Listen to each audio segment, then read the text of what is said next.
Hey there, Dice Goblins and Rules Lawyers.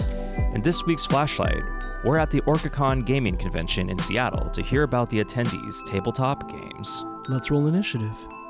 I'm just going to leave this running for a second. Yeah.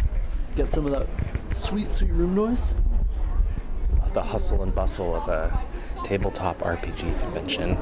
We're entering the merchant hall. I love this, very... What's his name? The BBC guy? Hugh Grant? No, the one who does the nature documentaries. You can observe now. Yes, that's true. These are cool. 5. Very close. Have a good one. All right, thank you. Very much. Have a good guys. You Did I too. hear that you guys have a tabletop podcast? Yeah, We for do. sure. Do you guys, are you interview show or actual play?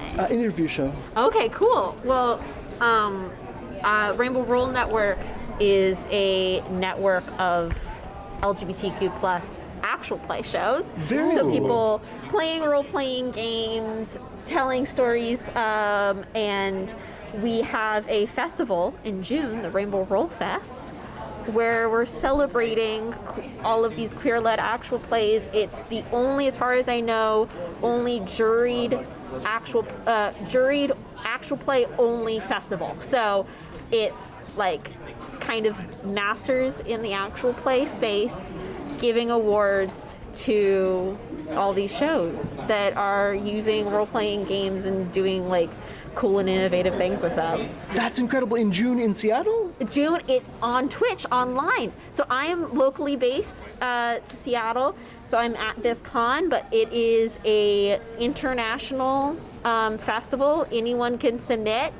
We are an English language festival, so foreign language film or non-English actual plays can submit if they have transcripts or captions in English, but yeah, we accept everything, and we have a community Discord server, and some, we post online as well. We host charity live streams. We're actually hosting one this weekend. And yeah, I am a part of a couple different shows, so I love role-playing games. I love talking about my characters and such, but I'm here for Rainbow Roll Network, this con specifically. Sounds fascinating. We'll absolutely link to Rainbow Roll Network in the show notes. Yeah.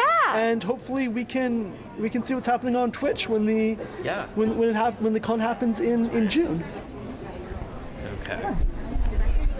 Podcast. For sure. Yeah. I was wondering if you might be interested in me and my little game. I'm a fantasy novelist, but I made a game that actually is the thing that the characters play in my novels. Ooh. Yeah, and it actually teaches you some of the lore. So it's called Legends of Gadia.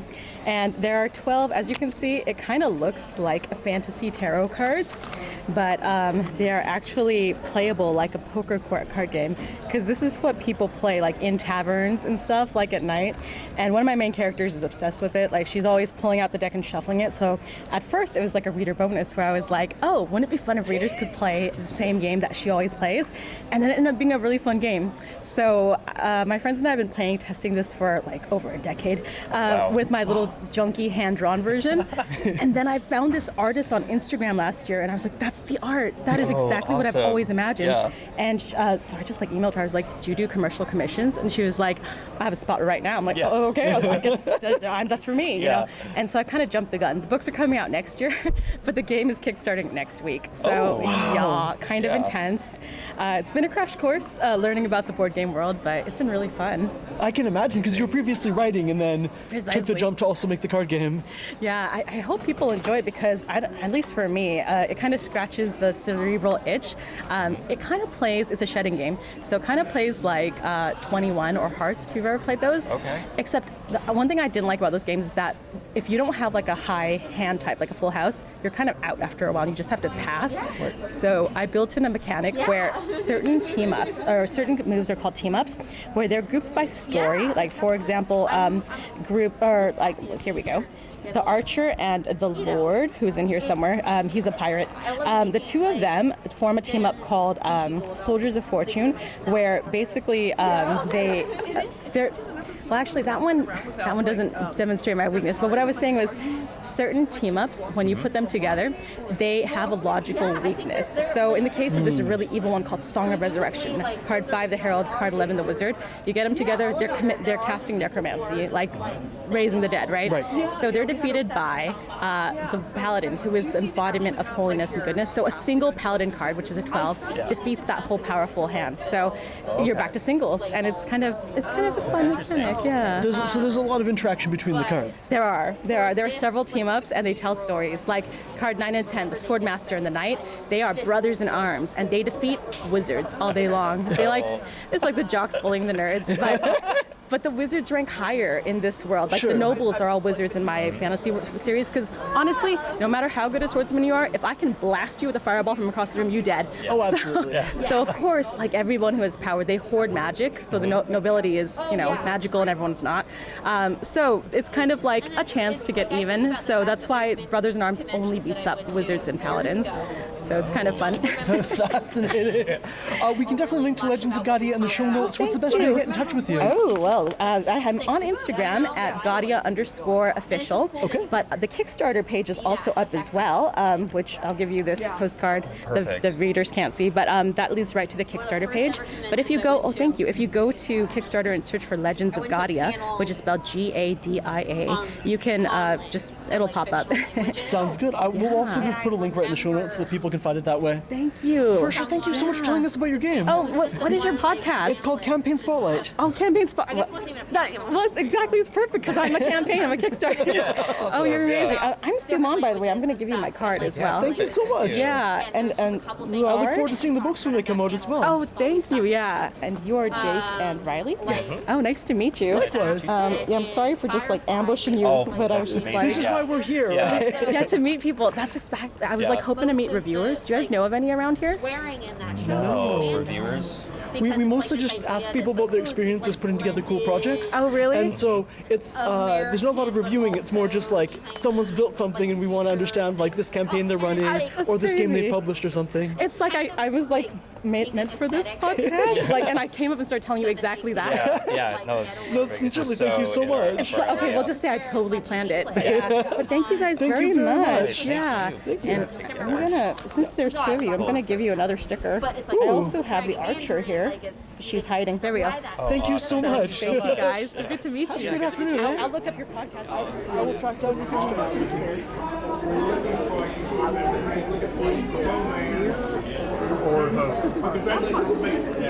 So it's 2 dice. Awesome. So I run Game on Youth, which is a social gaming group for neurodivergent youth. Currently we serve 3rd grade through 8th grade, but we'll probably expand up into high school in the near future. We provide weekly get-togethers for not only board gaming and card gaming, but also D&D. As well as summer camps, and then we also have free monthly meetups for families who have neurodivergent youth. The whole aim of the program is just to provide neurodivergent youth and their families a place to be who they are without having to mask or be someone different to fit in. And so kids come to the group initially masking, and then eventually they see others pacing or using their fidgets, and suddenly you see it melt off and they calm down, and then they can focus on building connections with other kids who are also like them. That's fascinating. And are you actively running the games yourself, or kind of just facilitating the space for people to play the games in? So we are highly participant driven. So I come every week with a new game that I would like to teach them. Cool. But if they come and they say, I'm socially drained today, I can't do a new game, I respect that.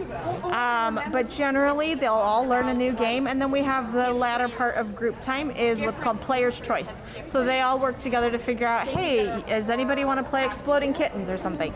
And then they'll be like, I do, and then they have to work together to set up the game and follow just all of those social steps where if you're going to game with your friends, you're taking ownership of it.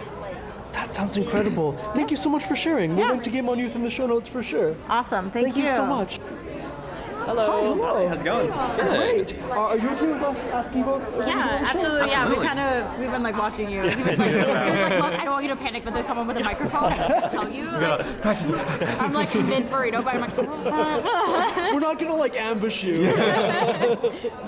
So, what is Extra Life? oh, it's a really great question. Do you want to answer? You want me to? You do it. You do it. Okay, all right. So, Extra Life is a peer-to-peer fundraising organization, and we support Children's Miracle Network hospitals through gaming. Oh, wow. Yeah, so it's whether tabletop or video games or really anything that you would like to do.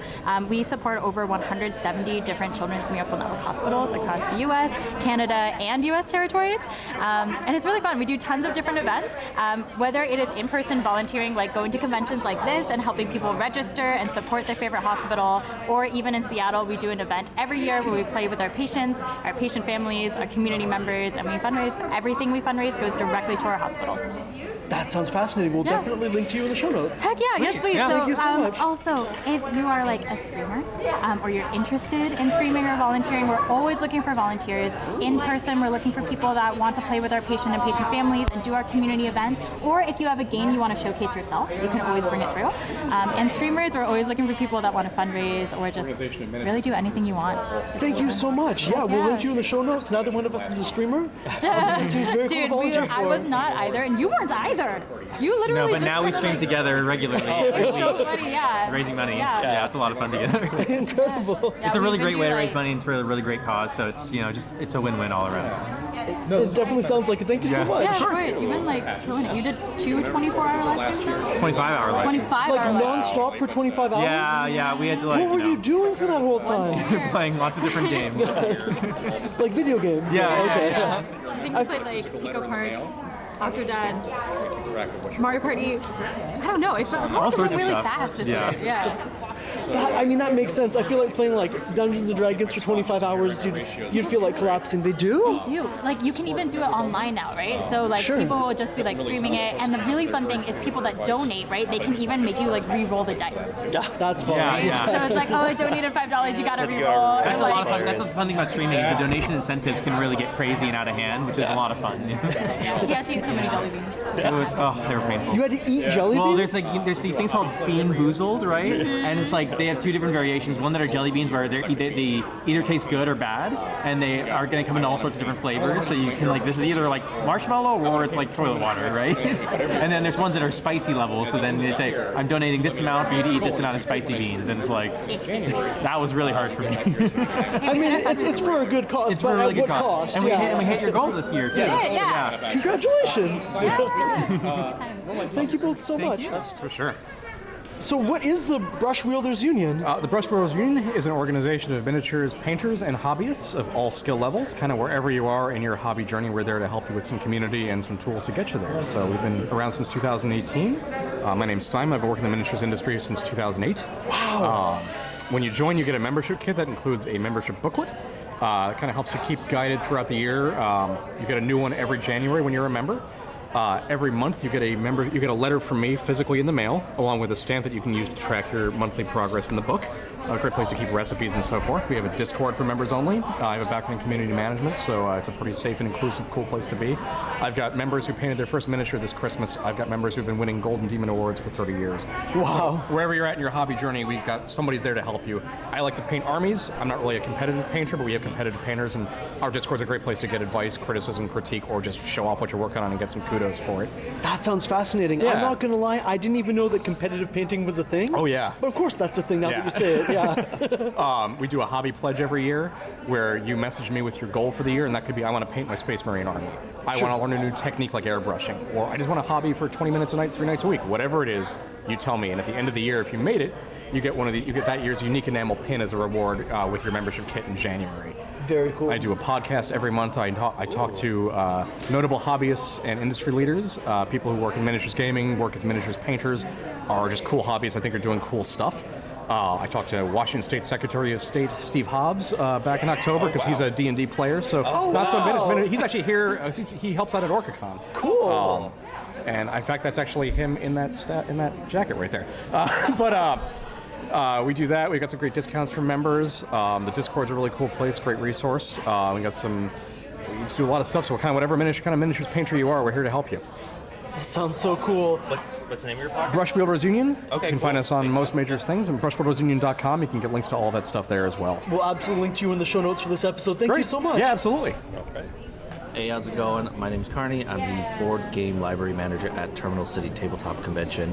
It's getting held this year, March 14th to 16th at the Vancouver Convention Center.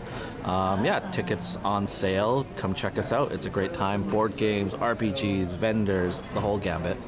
Thank you so much. Thank you very much. Looking forward to it. Very cool. How many tables do you think are here? I mean, I think there's something like 100 tables here, all told. Amazing. Car Wars. I'm envious because some of these games, people must just have huge kitchen tables to run them on. Like, all I can think of is like, gosh, you have so much floor space at home if you're running these games. Eventually need to spill out into a con with a full convention center room. Yeah, I mean, the Terminal City Con isn't like the big convention center downtown Vancouver. Mm-hmm. And we should go to that, honestly. Starship Captains. Yeah, that goes face down. Okay. Banter achieved. Do you want me to hold onto a cup of water Oh, to no. feed you? Get some more water. That is the most like talent walking. Yeah, I'd say, well, if you're the one who's Let me talking, recharge the business cards because the business cards I have are almost all other people's now. Recharge. Well, the stack used to be all ours, and now Yeah. it's mostly not. I like that ratio. It will be pretty embarrassing to hand out someone else's business card. Yeah, this is someone else we talked to. We'll be in touch. Do you want to just go from the end that we started at and walk through the same round? Sure. Or we can start here. We can start at this side. I guess talking through. So I'm going to be bothering you later on about an interview. Would you mind just, because we're just asking people what they're doing here, would you mind talking about Chance Encounters a little bit for our audience? Yeah, absolutely. So I am Dante Santos with Chance Encounter Games. I run tabletop role-playing games for a living. Started pre-pandemic, just sort of friends, and then friends of friends, and then friends of friends of friends. And then in the pandemic, playing online really took off, and I started running games through startplaying.games, which is a really great site to find all sorts of great GMs and games all over the place. But there's such a big interest for it in Seattle that I am starting up my own game store and running games full time. So I do commissioned one-shots, learn how to play D&D 101, and I've also got a bunch of campaigns that are starting up this spring. Fascinating. Yeah. What's a commissioned one-shot? So I have like a library of 30 or 40 different single session or limited number of session games where if, a family wants to get together and learn to play a game, or a group of coworkers want to have like a morale event, I'll travel to where you're at, or we can meet at a game store or my store and play a one-shot adventure together. That sounds so cool. Thank you so much. Yeah, thank you. Thanks so much for dropping by. I'm gonna write down. Yeah, you're Dante at Chance Games, Chance Encounter Games, and we're also gonna message you about an episode because you do such cool stuff. Oh, thank you. This is so much fun. Ready? Yeah, ready. Okay. Hello, we're Outside of Comics. We are Seattle's coziest comic book store. We're located in the Fremont neighborhood in Seattle, and we do comics, we do games, we do art from local artists. We highlight lots of local artists, queer art, BIPOC folks, and just general inclusive good time. Yeah. Yay! Thank you so much. You're welcome. We'll link to you in the show notes for sure. Thank you. And I have your email address because we've emailed before, so I will let you know when it comes out. Yep. Thank you so much. Even if you don't, it's easy to find info at outsidercomics.com. Got it. Thank you so much. Thank you so much, friends. For sure. Have a good one. Yeah. Do you want to tell the Campaign Spotlight audience about Goblin Society? Yeah, sure. So Goblin Society Games, we're a group of 3 out of the Cincinnati area. We started in 2020 with D&D books, did 300 magic items, and then kind of branched out from there. We got an ACE license with Pinnacle for Savage Worlds. We did a sci-fi setting with them, and we're working on some of our original board games and card games. Our whole deal is kind of just mixing the elements, I started on a lot of role-playing games and moved more into board games, card games. there's a lot of pieces of both that I like to reconfigure in new ways. So. Can you give us an example of how you've reconfigured things? So like the Kobold Grinder is a mix of the two, really. You've got a game master, but it's all played out on a board with item cards. The players are kobolds racing each other through a dungeon full of traps, obviously. If they die, they just grab another character card off and re-enter. So it's still moving around on a board, but all of the pieces are cards, essentially. Rolling dice, that sort of thing. That sounds incredibly fun. Thank you so much. Thank you. A minute of just like what your booth is at OrcaCon and what you'd like our audience to know. Oh, okay. I'm Tim Morgan. I'm the owner of Around the Table, a game cafe up in Linwood, Washington.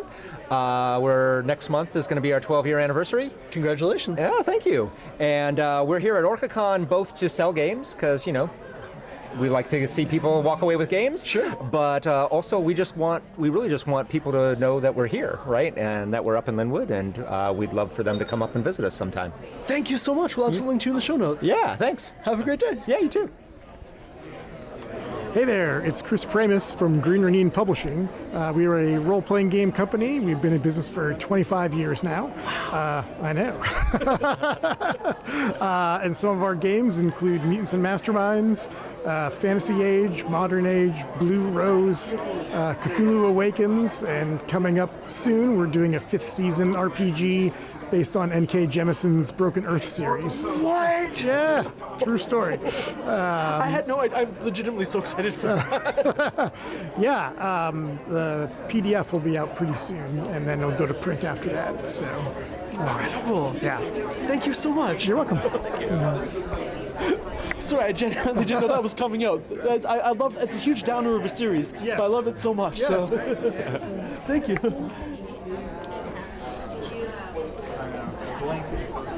One last time bothering you. So we run a podcast, and we were just hoping that you could tell us in a minute or so what your booth is doing. Yeah, I am Kay Fletcher. I am a independent author, creator, artist who monetized all my hobbies, which include gaming and sewing. I write queer fantasy, but I've also been gaming on and off since I was in middle school. So I created a bunch of diaries for your character for any tabletop game that you might play. They're system neutral. So, yeah. Fascinating. Thank you so much. We'll absolutely link to you in the show notes as well. Definitely. Cool. I want to talk more about what we've seen so far at the con, Jake? Yeah, it's kind of incredible how many TTRPG publishers are based in Seattle. Right. And I think this, I think part of this is people work at Wizards of the Coast or somewhere like that, and then they come out of that and get into tabletop publishing. But I think part of it is also just when there's a lot of people already doing TTRPG stuff, it's easier to get into, it's easier to find other people who are into it. So yeah, it's just been incredible to see how many people are we're a publisher based in Seattle. And we are a podcast based in Seattle. We are a podcast based in Seattle. If you're listening, you already know that. For more on the show, including links to all our social media, visit foldedfrequencies.com/campaign-spotlight. And if you'd like to support us, please consider subscribing to our Patreon at patreon.com/campaign-spotlight. Backslash? Is it a backslash? No, or it's a slash. Getting a backslash in a URL, you'd have to embed a Windows directory in the URL, which I guess you could do if you wanted to, but it's a /. Okay. Sorry, this is the most pedantic thing I've ever done. It's going in the show. Actually, it's a /, not a backslash.